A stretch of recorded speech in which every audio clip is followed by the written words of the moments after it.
क्या आपको 22 मार्च 2020 याद है? That was the first day we had our Janata curfew.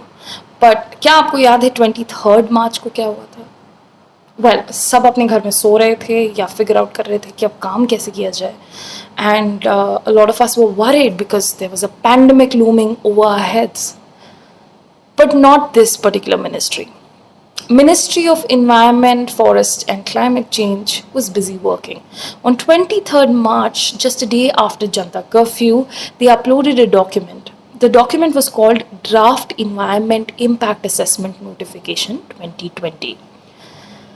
अब इन्वायरमेंट इम्पैक्ट असेसमेंट वो चीज़ होती है जो असेसमेंट डिसाइड करता है प्राइवेट या public construction, building, mining project, anything that can hurt the environment or people around it is assessed.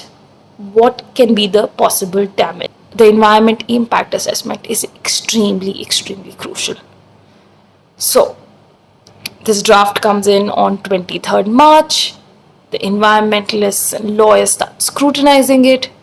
They realize there's not enough time. The original deadline was 10th of June.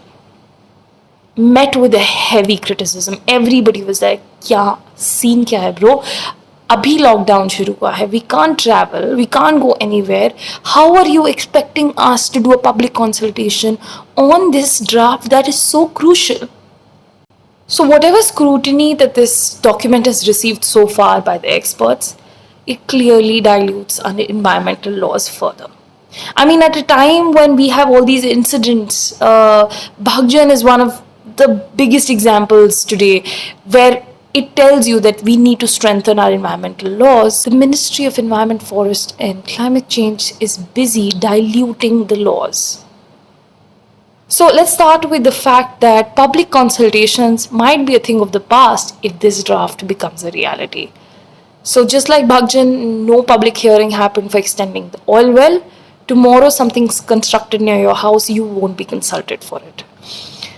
Number two, if a project is already started working, if the project has already started working without an environmental clearance, they can get away with it by just paying a small fine.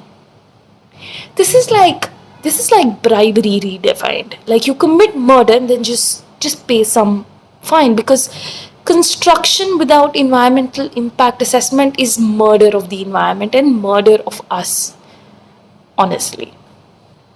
This draft also reclassifies certain projects from the purview of mandatory screening at the state level by the experts of the state. Somebody seems to have taken work from home really seriously. Like, we'll just sit and decide everything. The state experts are there for something. There is a reason why they exist and why they are responsible for averting certain disasters.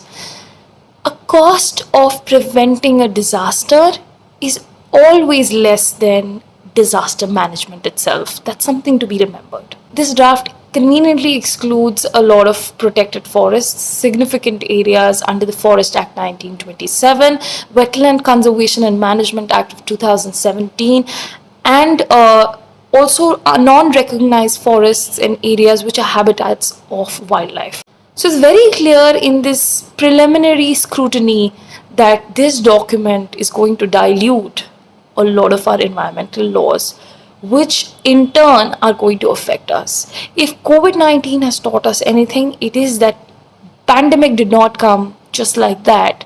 Zoonotic diseases happen because wildlife conservation is being played with. Today we can't afford that. Have we not learned any lessons? So as the demand and the criticism for the deadline extension kept growing, 10th of August was decided and recommended by the ministry officials themselves to the Minister of Environment, Prakash Javadekar. Now what Prakash Javadekar did was, he simply, without reason, he did not mention a reason or explanation for his decision.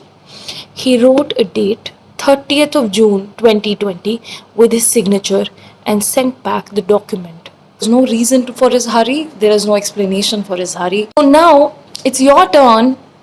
30th June is right here. campaign for this, talk about this. There is a link in my bio, there is a link in the caption. Please go and sign the petitions, send your emails. Numbers really work. We need to remind Ministry of Environment, Forest and Climate Change what the job is all about.